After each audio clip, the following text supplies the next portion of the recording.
दोस्तों, आपको प्यार भरा नमस्कार। आपको एक सुंदर कहानी सुना रहा हूँ। जो अच्छा लगे तो लाइक और सब्सक्राइब कर दीजिएगा। दोस्तों, गांव में एक मुखिया था। मुखिया अपने बीबी और उसका 5 साल का बच्चा अपना साथ में लेके रहता था। मुखिया के पास कोई धन दौलत की कमी नहीं थी। अपने बीबी और बच्चे को बहुत चाहता था, बहुत अच्छा से घर में रहता था।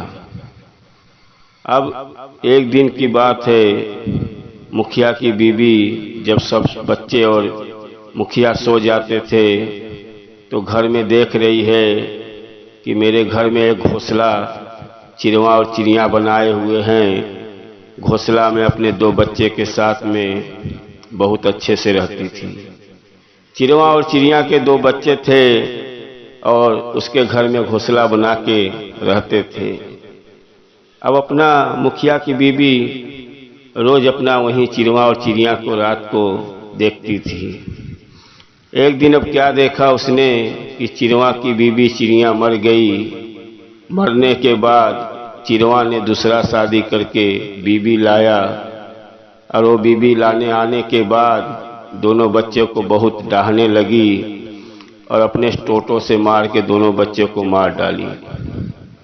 अब मुखिया की बीवी देख के बहुत रोने लगी कि कभी ऐसा घटना मेरे साथ हो गया तो मेरा बच्चा कहाँ जाएगा। अब वो रात को मुखिया को जगा के लगी बोलने कि आप ये बताओ, कभी मेरे साथ कुछ हो गया तो कहीं आप दूसरा शादी तो नहीं करोगे। मुखिया ने बोला, तुम्हें कुछ नहीं होगा और मैं दूसरा शादी नहीं करूंगा, आप चिंता मत करो। मुखिया की बीवी ने वादा कराया कि आप वादा करो कि मुझे कुछ हो गया तो आप दूसरा शादी नहीं करोगे। मुखिया ने वादा किया कि आप चिंता मत करो, आपको बच्चे को कुछ नहीं होगा, मैं दूसरा शादी नहीं करूंगा, आपको कुछ नहीं होगा। लेकिन विधि का विधान है। उसको कुछ दिन के बाद उसकी बीवी गुजर गई। अब मुखिया अकेला पड़ गया। अब बच्चे का देखभाल बराबर नहीं कर रहा है, अपने काम में बिजी रहता था।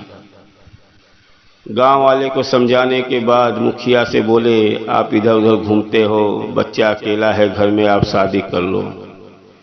मुखिया बोला, मैं शादी नहीं करूंगा, वादा किया हूं। लेकिन गांव वाले के समझाने पर मुखिया ने दूसरा शादी कर लिया। जब दूसरा शादी करके घर में जो बीबी लाया, थोड़ा जादूगरनी थी, जादूगरनी का थोड़ा उसको ज्ञान था। अब मुखिया के घर में आने के बाद बच्चे को सताने लगी और घर में बराबर घर का काम नहीं कर रही है। अब मुखिया का कुछ नहीं चल रहा है। अब मुखिया जब बाहर जाता था तो बच्चे को बहुत सताती थी। बच्चा डर के मारा अपने पिताजी से कुछ नहीं बताता था।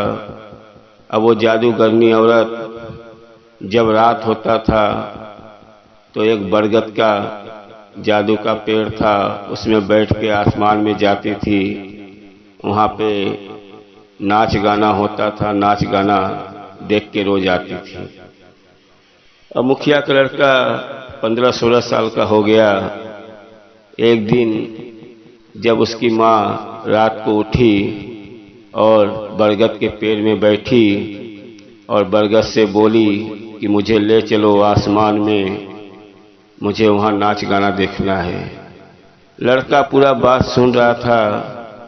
जब उसकी माँ ऊपर चली गई, वो भी गया लड़का वो जादूगर के पेड़ में, बरगद के पेड़ पे, बोला मुझे भी आसमान में ले चलो, मुझे भी वहाँ नाच गाना देखना है। लड़का भी आसमान में पहुँच गया। वहाँ पे जाने के बाद देख रहा है कि राजा और रानी दोनों बैठे हुए हैं और चारों तरफ सिंहासन लगा हुआ है। राजा का लड़की का स्वयंवर रचा हुआ है। अब वहाँ राजा की लड़की का विवाह का स्वयंवर रचा हुआ है और राजा की लड़की सबको गले में माला पहनाने के लिए घूम रही है। कोई उसको लड़का पसंद नहीं आया। अब राजा ने हुक्म दिया अपने सैनिक को कि जाओ और लड़का ढूंढ के लाओ, मेरे लड़की को इसमें से कोई लड़का पसंद नहीं है। अब सैनिक ने गया लड़का खोजते खोजते, तो देखा ये मुखिया का लड़का बहुत सुंदर था। उसको पकड़ के लेके आए। पकड़ के लेके आने के बाद उसके साथ में उसका शादी करवा दिए। और उसकी सौतेली माँ सब देख रही थी। बोली ये लड़का लगता है मेरा ही है। अब ये अपने जाएगा पिताजी से पूरी बात बताएगा। अब वो शादी हो गया। शादी होने के बाद लड़का को बहुत डर लग रहा है कि माँ के पहले मैं नहीं पहुंचूंगा तो माँ जान जाएगी। और राजा ने एक घर दे दिया कि आप लोग दोनों एक घर में आराम करो। लड़का अपने बीवी से बोला कि तुम घर में खाना वाना बनाओ, मुझे बहुत बाथरूम लगा है, मुझे एक लोटा में पानी दो, मैं जरा बाहर से बाथरूम करके आता हूँ। लड़का लोटा में पानी लिया, पानी लेके चला बाहर। बाहर लोटा फेंका, फेंक के अपना सीधा पेड़ के अंदर से बैठ के आ गया नीचे। घर में आके अपना सो गया। अब उसकी माँ भी नीचे आई तो देख रही है मेरा बेटा सोया है, लेकिन उसके पाँव पे उसकी नज़र गई तो पाँव देख रही है कलर से रंगा हुआ है। पाँव लाल कलर से रंगा हुआ है। वो समझ गई मेरा बेटा ही ऊपर गया था। अब इसके पिता को मालूम हो जाएगा कि मैं जादूगरनी हूँ तो मुखिया मुझे गड्ढा खनवा के पाड़ देगा जमीन के अंदर। अब उसने जादू से एक सुई निकाला और लड़के को सर पे चुभो दिया। जब लड़का के सर पे सुई चुभो दिया, लड़का एक कबूतर बन गया। कबूतर बन के उसने अपने हाथ से हका दिया। उसकी माँ ने कबूतर उड़ के घर से चला गया। कबूतर उड़ते उड़ते एक राजा के महल में पहुंचा। वहां पे राजा की लड़की छत पे कपड़ा डाल रही थी। वो कबूतर वहीं जाके बैठा। जब कबूतर को राजा की लड़की ने देखा तो उसको अपने हाथ में पकड़ लिया। पकड़ने के बाद उसके सर पे जो सुई लगा था उसको निकाल दिया। जब सुई निकाला तो वो लड़का अपने भेष में लड़का बन गया। अब वो राजा की लड़की दोनों लड़के से बात करने लगे। लड़का ने बोला, अपनी कहानी बताया तो राजा की लड़की ने बोला तुम हमारे घर में ही रहा करो, मैं एक आपको रखने के लिए आपका एक जाल लेके आता हूँ, जो उसका कबूतर का पिंजरा लेके आता हूँ। राजा की लड़की ने एक पिंजरा लाया, अपने घर में ही उसको रख लिया। रात भर बात करती थी और दिन में उसको सुई चुभो देती थी। फिर वो तोता बन जाता, कबूतर बन जाता था। ये सिलसिला काफी दिनों से चल रहा है। लेकिन जो राजा का जो दाढ़ी बाल बनाता है जामत, वो बहुत होशियार था। उसने राजा के लड़की के घर से, उसके महल से उसको लड़के से बात करते हुए सुनता था। अब उससे रहा नहीं गया, आके राजा से बताया कि आपकी लड़की रात को किसी लड़के से बात करती है। राजा को बहुत गुस्सा आया, लेकिन जो उसका हजामत है उसने बताया कि ये बात सच्ची है, आपको विश्वास नहीं लगता तो एक बड़ा सा बक्सा लाओ, उसमें एक जगह छेद करके राजा के अपने लड़की के महल में रख दो। राजा ने वही किया, एक बड़ा सा बक्सा लाया, छेद करके लड़की से बोला बेटी ये बहुत भारी सामान है, जरा अपने महल के अंदर रख लो, अपने घर के अंदर रख दो। लड़की ने अपने घर के अंदर रख दिया। रात को हजामत देख रहा है कि लड़की ने कबूतर से सर के ऊपर से सुई निकाला और उससे बात करने लगी लड़का से। अब वो पूरी कहानी हजामत रात भर देखा कि वो लड़के से बात की, फिर सुई चुभो के फिर कबूतर बना दी। फिर सुबह राजा ने आया और बोला, बेटी वो कीमती बस्का जो उसमें पूरा सामान भरा है उसको बाहर निकालना है। बाहर निकालने के बाद अपने घर लाए बाहर और फिर नाव हजामत को बाहर निकाली। जब हजामत बाहर निकला तो राजा उससे पूछा, क्या देखा? बोला, जो आपकी लड़की ने घर में एक कबूतर का पिंजरा में बांध के रखी है, वो लड़का है, कोई मनुष्य है और उसको रात को दिन में सुई चुभो देती है, रात को उससे बात करती है सुई निकाल के। अब पूरी कहानी राजा को बताया। राजा अपनी लड़की के कमरे में आया और बोला, बेटा वो कबूतर बाहर लाओ। लड़की ने कबूतर बाहर लाया। राजा ने उसका सुई निकाला। जब सुई निकाला तो लड़का अपने मनुष्य के रूप में आ गया। अब राजा ने बोला, इसको दंड दिया जाएगा। लड़की ने बोला राजा अपने पिताजी से, पिताजी मैं इससे प्यार करती हूँ, मुझसे शादी करा दो। राजा ने दोनों का शादी करा दिया। लड़का बोला, अब मुझे यहाँ से जल्दी जाना पड़ेगा, नहीं बहुत गड़बड़ हो जाएगा।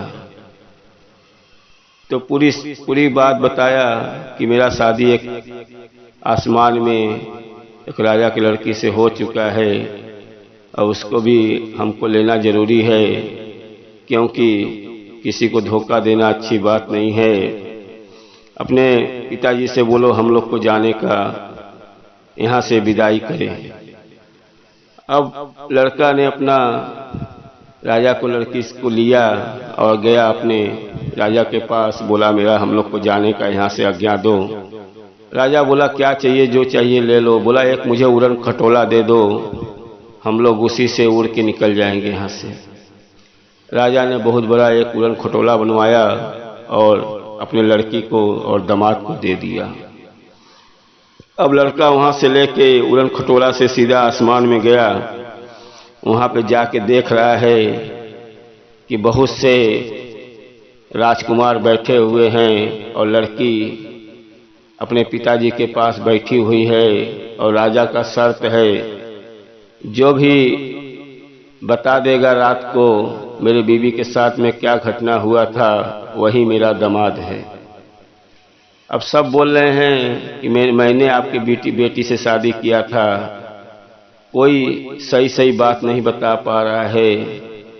तब तक वो लड़का वहाँ पहुँच गया और राजा से बोला, मैंने आपके बेटी से शादी किया था, मैं पूरी कहानी रात का बता सकता हूँ। लड़का ने बताया, जब मेरी शादी हुई, जब हम लोग रात घर में गए तो मैं तुम्हारे बेटी से बोला खाना बनाओ, मुझे बाथरूम लगा है। मैं लोटा में पानी लेके भाग गया और मैं लोटा पकड़ फेंक के घर पे निकल गया अपने। राजा की लड़की ने बोला, हाँ पिताजी, मेरा यही पति है और यही सच बोल रहा है। अब वो राजा की लड़की को अपने साथ में ले लिया और वहाँ से बोला, मुझे जल्दी विदाई करो, क्योंकि हमारे पिताजी के पास पहुँचना है, मेरे पिताजी का जान खतरे में है। और वहाँ से दोनों रानियाँ को लिया, अपने पिता के पास आया, मुखिया के पास आया। मुखिया से पूरी सारी बात बताया कि पिताजी, जो मेरी माँ है वो जादूगरनी है। पिता ने बहुत बड़ा गड्ढा खनवाया। गड्ढा खनवा के और उसके ऊपर चद्दर बिछाया और धोखे से ला के जादूगरनी को उसी गड्ढे में गिरवा दिया। गड्ढे में गिराने के बाद फटाफट मट्टी से उसको पाट दिया। पाटने के बाद उसके ऊपर एक बड़ा सा पेड़ लगवा दिया। अब मुखिया को बहुत एहसास हुआ कि जीवन में कभी भी पहली बीवी गुजर जाए तो दूसरा शादी नहीं करना चाहिए। मुखिया बहुत रोने लगा अपने बेटे के पास में।